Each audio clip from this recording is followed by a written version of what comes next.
for me. Darling, just dive right in, follow my lead. Well, I found a girl, beautiful and sweet.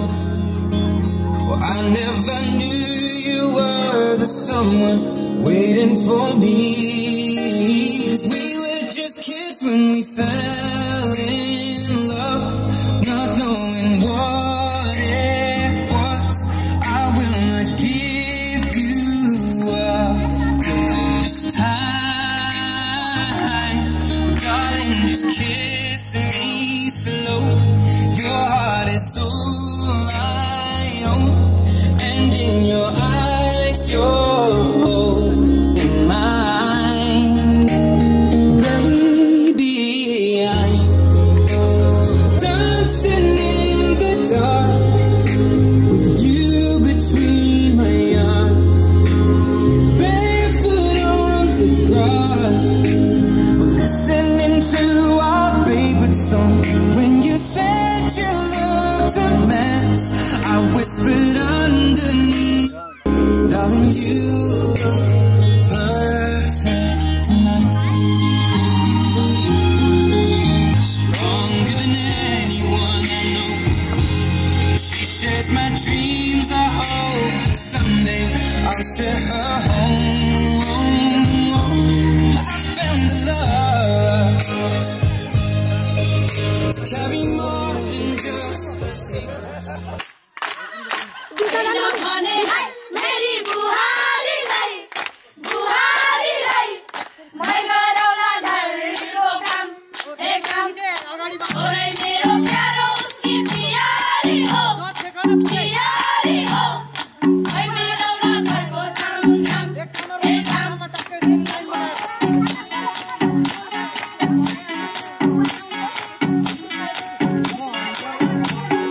लगन गाठो के छ खोइ सुटुकै दोहोऱ्याइदेऊ न मै बेहुलामै हुँ बेहुली कोही चिटिक भेटाइदेऊ न मलाई।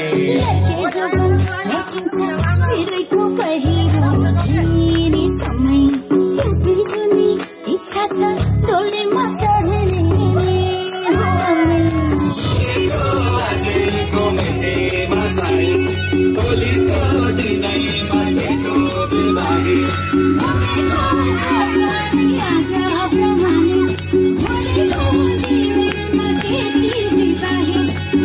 सलाम छ मेरी प्यारी दुलही, सुस्वागत छ मेरो मनैको घरैमा। सलाम छ मेरो प्यारा दुलही, बन्दोबस्त छ म आउने घरैमा। सलाम छ मेरी प्यारी दुलही, सुस्वागत छ मेरो मनैको घरैमा।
दुर्भागी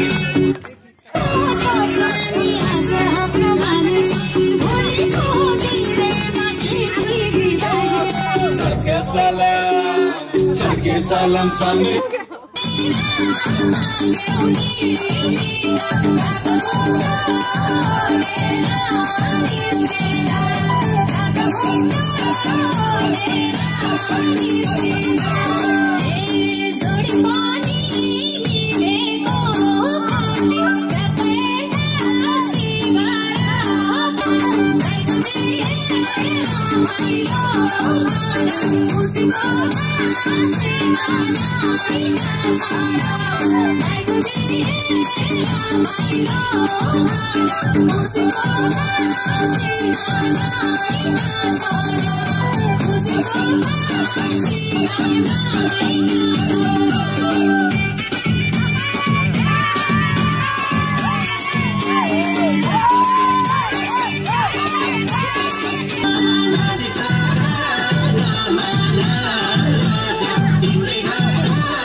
खुसी देख्न पाऊँ। शुभ आशीर्वाद। Love you. Love you.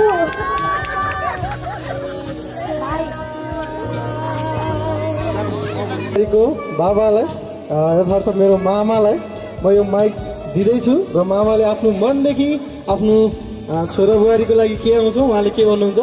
यहाँ जे जति आउनु भएको छ मेरो इष्टमित्र दाजुभाइ आमा बुवा अनि मेरो ससुराली सासू ससुरा काला साली सबैमा पहिला नमन गरेँ। अनि दोस्रो कुरा म जस्तो अहिले भाग्यमानी छु। पहिला म जस्तो अभागी कोही थिएन। म 2029 साल जेठ 10 गते मङ्गलबारको दिन जन्म लिएँ। मेरो पिताश्री 2029 साल कार्तिक 2 रुपियाँको दिन स्वर्गवास हुनुभयो। म 6 महिनाको उमेरमा टुरो भएँ र म मेरो आमाले सङ्घर्ष गरी मेरो आमा र आमा डल्लीमा आएर बुवा काशीरामको कोखबाट चार भाइ सन्तान जन्मेकोमा जेठो सन्तान मेरो दिदी मैया दिदी यहीँ हुनुहुन्छ। अहिले 66 वर्षको हुनुभयो। सानो दिदी 60 वर्षको हुनुभयो र दाइ अहिले 2046 साल साउन महिनाबाट घर छोडेर बेपत्ता हुनुभयो र त्यसपछि आमाले त्योभन्दा अगाडि जे जति सङ्घर्ष गर्नुभयो हाम्रो लागि अनि हामी उ गरियो। 2046 सालमा दाइ हराउनु भयो, घर छोडेर जानुभयो। त्यसपछि मैले 15 वर्षको उमेरबाट सङ्घर्ष गर्दै आएँ। मेरो छोराछोरी मेरो बुढीको खुसीको लागि मैले आफ्नो समय आफ्नो जीव ज्यान आफ्नो धन सम्पत्ति कमाई पैतृक सम्पत्ति केही नभनिकन आज मैले घरमा 2टा डाक्टर पाएको छु छोरी र छोराको रूपमा र म अहिले एकदम हर्षित र उमङ्गित भएको छु।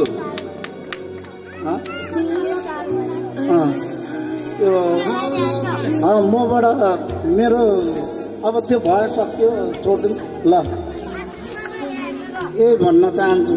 हस्त फेरि सबैजनामा नमन गरेर बिदा भएँ। आशिष कुमारलाई मैले यहाँनिर निम्ताउन चाहेँ। टाइम छ अझै धुवा गएन अझै। अब एकचोटि भाइलाई गरेपछि र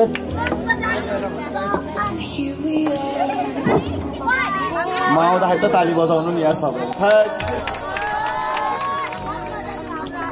अब ठिकै छ भाइको बिहे भयो होइन। सानोमा झगडा पनि गरियो सँगै खेलियो दौडियो हेर्दा हेर्दै बुढो भएछ बिहे पनि गर्यो। म जवान नै छु। म के त भाइ म चाहिँ के ल ठिकै छ। धेरै कुरा के बोल्नु होइन। I love you brother and happy married life to both of you. I wish you a very bright future. बहिनीलाई मैले यहाँ बोलाउन चाहेँ। सृष्टि स्वर सुके पनि माइकमा जस्तो स्वर पनि राम्रो आउँछ। ल मेरो स्वर सुकेको छ है। No problem. भाइ बुवालाई ह्याप्पी म्यारिड लाइफ।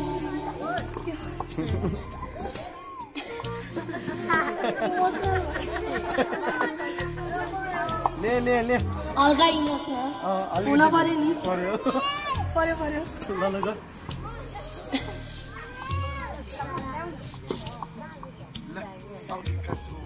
बुवा मम्मीलाई माया गर दुइटैले।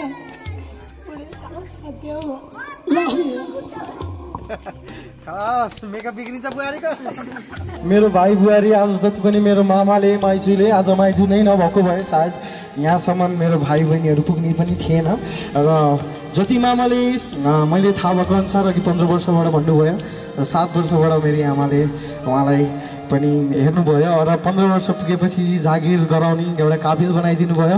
धेरै धेरै धन्यवाद मेरो आमालाई पनि। उहाँको नाम दिलमाया सुनार मलाई जहाँसम्म थाहा छ। अनि म जन्मिँदाखेरि माइजू आउनुभएको थियो। फोटो पनि छ अझै पनि मसँग। माइजूले यति सङ्घर्ष गर्नुभयो। मैले जहाँसम्म देखेँ खेतीबारीलाई पनि नाइ भन्नु भएन, जे गर्दा पनि नाइ भन्नु भएन माइजूले। आशिष सबै जन्मे हाम्रो हातमै थियो सबैजना।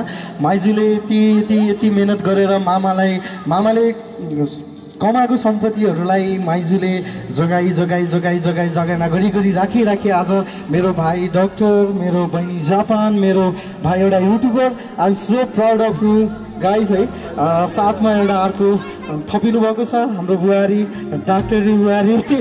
So I am so glad to you both of you and thank you so much मेरो भाइलाई माया गरिदिएकोमा, मेरो बुहारीलाई अझै यस्तै माया र मेरो मामा माइजू परिवारलाई पनि अझै यस्तै धेरै माया गर्छौ गर्नुहुन्छ भन्ने अझै पनि मलाई आशा राख्छु। र थ्याङ्क यू सो मच हरेक चिजको लागि, हरेक कुराको लागि थ्याङ्क यू सो मच मेरो बुहारीलाई होइन। यो श्रेय चाहिँ सबै बुहारीलाई जान्छ।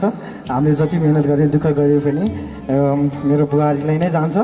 र अब अगाडिको वंश, अगाडिको कार्यकालहरू सबै तिमीसँगै जोडिएको हुन्छ। So thank you so much बुहारी, थ्याङ्क यू सो मच है। र यति भन्दै happy married life YouTube and भाइ अलिक छिटो गर है, बहिनीको पनि बिहे गर्नु छ। अझै गर्नुपर्ने छ चाँडो। Okay thank you so much, happy married life भाइ। ठिक छ, केही छैन, तर भाइले भन्दा हुन्छ नि त। ओके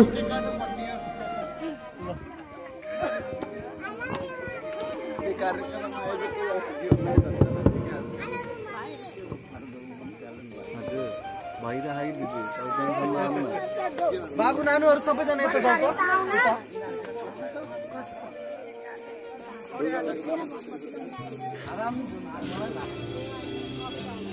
ल धन्यवाद सम्पूर्णलाई आइदिनु भयो। मैले भन्नुपर्ने चिजहरू सबै बुवा, मम्मी, दाई, दिदी होइन अब सुनिल दाईहरूले भन्नु भइसकेको छ। मेन आजको यो यत्रो हामी जमघट भएको छौँ, सायद म जन्मेदेखि पहिलोचोटि नै होला कि फ्यामिली मेम्बर्सहरू यसरी हामी जम्मा भएको होइन। र समाजबाट पनि यतिको मान्छेहरू आएर साथ सपोर्ट गरिदिनु भएको छ। यो सबको श्रेय जान्छ नन अदर देन आयुष्मा पौडेल। किनकि यदि ऊ नभएको भए सायद मैले अझै जीवनसाथी खोजिराख्नुपर्ने हुन्थ्यो होला र दाईलाई उछुल्नु पनि पर्दैन होला, साथसाथै दिदीलाई। तर ठिक छ, बेलैमा ऊ भेटिन् र अब अगाडिको बाटो त अब उसकै मार्गदर्शन तथा के भन्छ फरक भन्न आउँदैन है, त्यही पनि ल ठिक छ।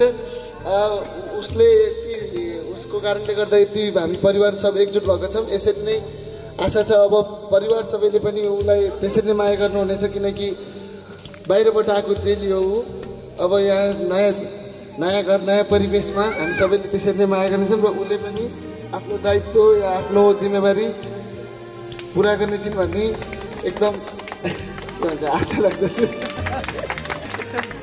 सो ल अब ढिलो पनि भइसकेको छ र अब हामी केक काटौँ है। ल ल ल माइक म सुभाष दाईलाई सुनिल दाईलाई हस्तान्तरण गर्न अगाडि आयुष्मालाई सबको अगाडि भन्न चाहन्छु I love you baby. 1 2 3 go!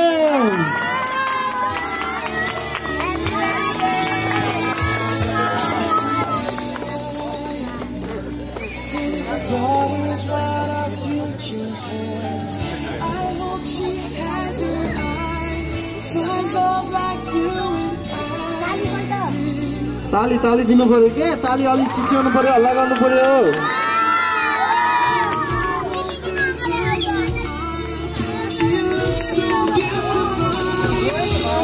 Yeah!